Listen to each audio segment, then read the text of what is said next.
দিয়ে এটা জলবায়ু পরিবর্তন যে হচ্ছে এইটা আমরা নিজেরা নিজের জীবন দিয়ে বা নিজেরা মুখোমুখি হয়ে বুঝতে পারতেছি যে জলবায়ুটা পরিবর্তন হচ্ছে।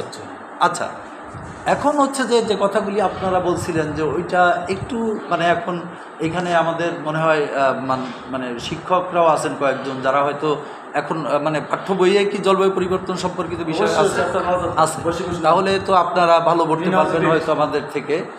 যে আমরা মানে খুব বিস্তারিত না, আমরা এইখানে তো আমাদের মোটামুটি একটু ধারণা পাওয়ার মতো সেইভাবে বুঝবো। সেটা হচ্ছে যে এই জলবায়ু পরিবর্তন হচ্ছে এটা তো আমরা বুঝলাম, কিন্তু জলবায়ু পরিবর্তন কেন হচ্ছে? ওই যে মিল কলকারখানার অতিরিক্ত ধোঁয়ার কারণে যে সূর্যের যে বেগুনি রশ্মিটা বেশি মানে সূর্যের তাপমাত্রা বেশি পড়ার কারণে যে গ্রিন একটা স্তর আছে ওইটা ফাটিয়ে যাওয়ার কারণে সূর্যের তাপটা প্রচুর ফুটছে, যার কারণে জলবায়ু পরিবর্তন হচ্ছে। আচ্ছা, জলবায়ু পরিবর্তন না আপনি যারা বলছেন মোটামুটি কাছাকাছি বলছেন। আমি একটু বলি, সাথে যদি মানে শিক্ষক যারা আছেন যদি অ্যাড করা লাগে করেন।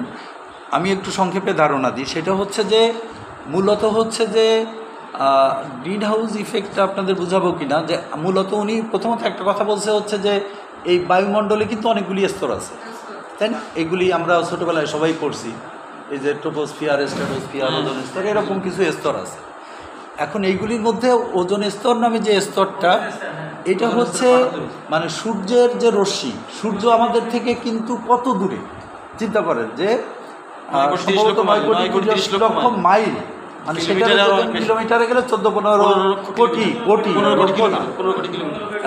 এই 15 কোটি কিলোমিটার দূর থেকে যে সূর্যটা আমাদের তাপ দিচ্ছে, এই সূর্য না থাকলে কিন্তু পৃথিবীতে প্রাণের অস্তিত্বই থাকতো না।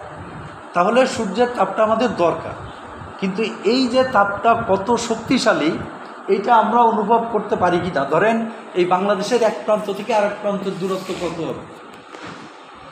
1000 কিলোমিটারের উপরে হবে না, তাই হবে কিন্তু হবে না, 1000 নাও হইতে পারে, ধরে নিলাম 1000।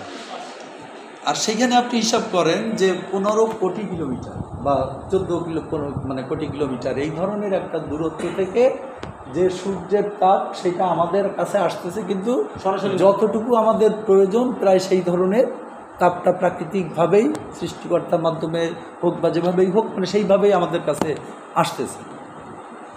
এইটাকে এখন হচ্ছে যে এই সূর্যের ভালো দিক যেমন আছে, এটা তো একটা অনেক শক্তিশালী, তাতে তো আর কোনো সন্দেহ নেই। আগে এক সময় মানুষ কিন্তু এই যে সূর্য, তারপরে চাঁদ, তারপরে এই যে বিভিন্ন ঝড় বন্যা এগুলি আসতেছে না, এরও পুজো করতো, মানে এটাও মনে করতো যে একটা শক্তি বা একটা কিছু, মানে আদিমকালে মানুষ যখন প্রথম কোনো শক্তি দেখছে তার এই পুজো করছে। তো এই ধরনের একটা এত শক্তিশালী জিনিস যার মানে না হইলে পৃথিবীতে প্রাণের অস্তিত্ব হতো না, তাহলে এইটার ওই যে ওজোন স্তরটা, বায়ুমণ্ডলের যে কতগুলি স্তর তার মধ্যে যে ওজোন স্তর,